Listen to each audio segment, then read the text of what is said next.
안녕하세요. 3월 23일 목요일 마이드라에 오신 여러분들을 환영하고 축복합니다.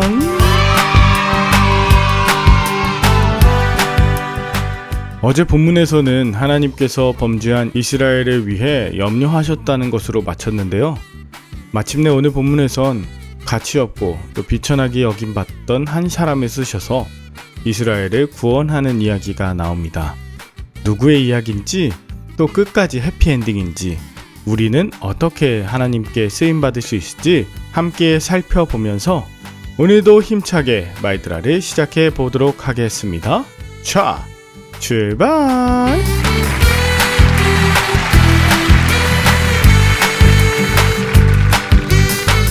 오늘은 사사기 11장입니다.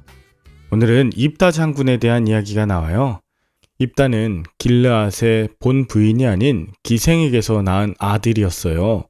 그러다 보니 어려서부터 길르앗의 본 부인들이 낳은 아들들에 의해 시기를 받고 마침내 쫓겨나게 되죠.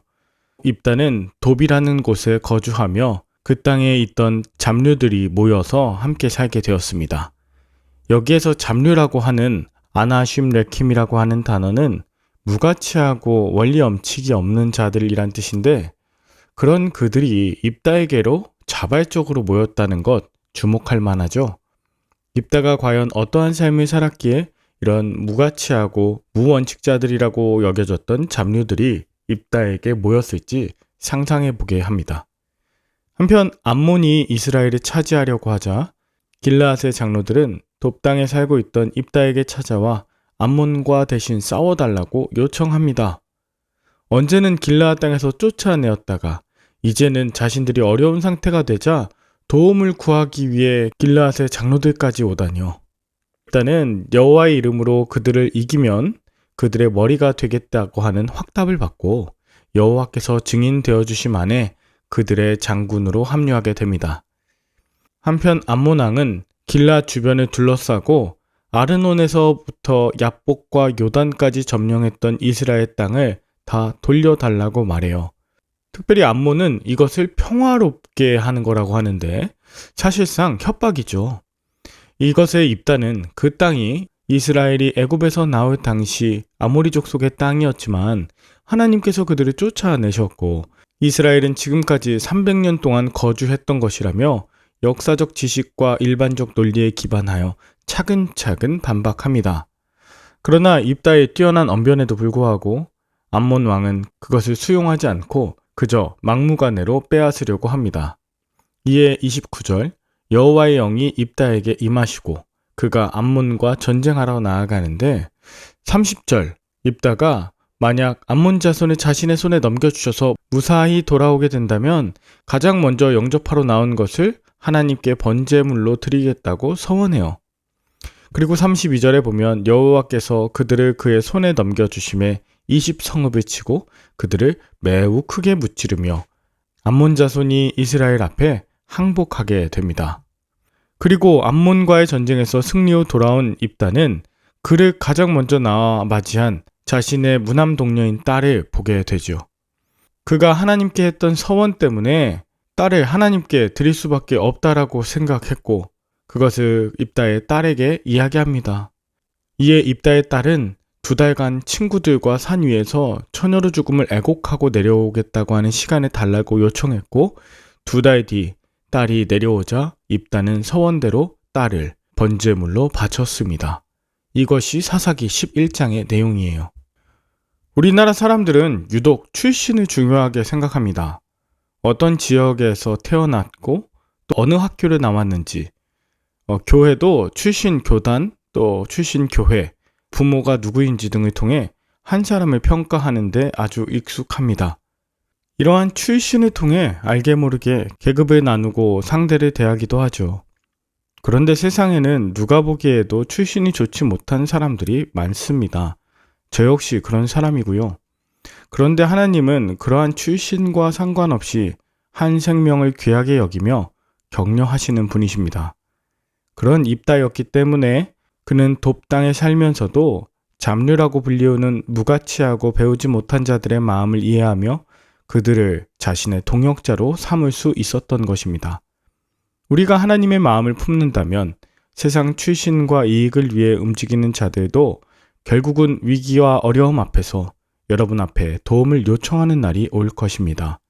그리고 우리의 출신과 상관없이 하나님께서 우리를 주님의 자녀로 삼아주심에 감사합시다. 입다는 이후에 암몬 왕과 언쟁을 하고 대립했는데요. 그 언쟁을 살펴보면 대단히 명확하고 또 역사적 사실에 기반한 것이었습니다. 이스라엘은 에돔과 모압 땅에 들어가지 않았고 먼저 전쟁을 시작한 헤스본 왕 시온의 군대를 격파해서 아무리 족속의 땅을 차지하게 되었던 것입니다. 게다가 이스라엘이 요단 동편에서 차지한 땅, 아모리 족속의 땅이 전부였죠.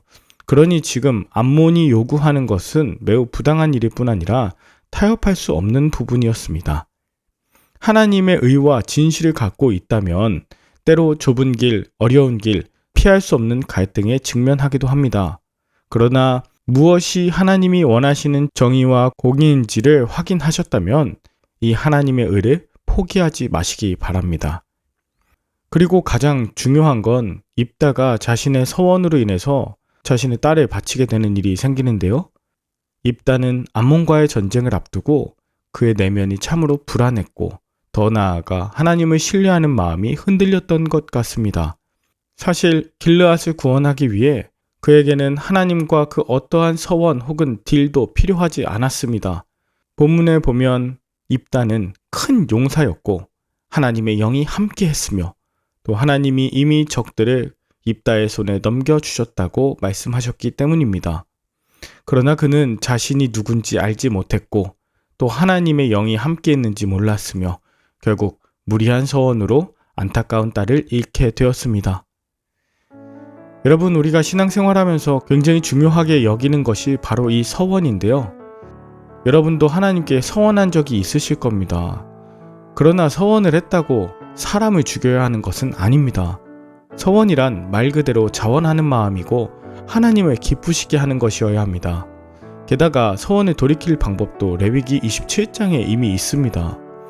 입다가 많은 것을 아는 것 같았지만 사실은 자기 자신에 대해서도 하나님이 원하시는 것도 하나님의 말씀도 제대로 분별하지 못했기 때문에 결국은 자기가 했던 서원이라는 것 때문에 안타까운 결말을 맞이하게 되었습니다.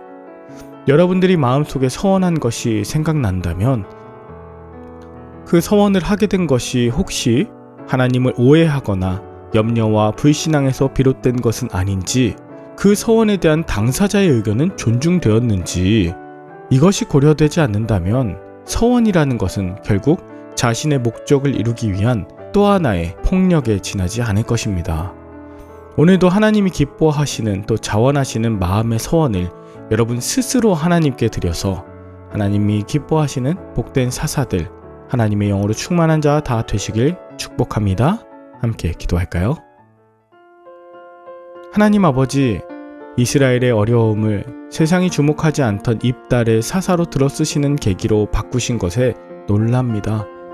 우리 앞에 수없이 많은 문제와 대적이 있다면 불신하거나 불안해하지 않도록 하나님의 말씀 온전히 붙들게 하시고, 이러한 영적 전쟁을 통해 버려야 할 나의 죄악과 탐욕은 무엇인지 분별하는 계기로 삼게 하여 주시옵소서.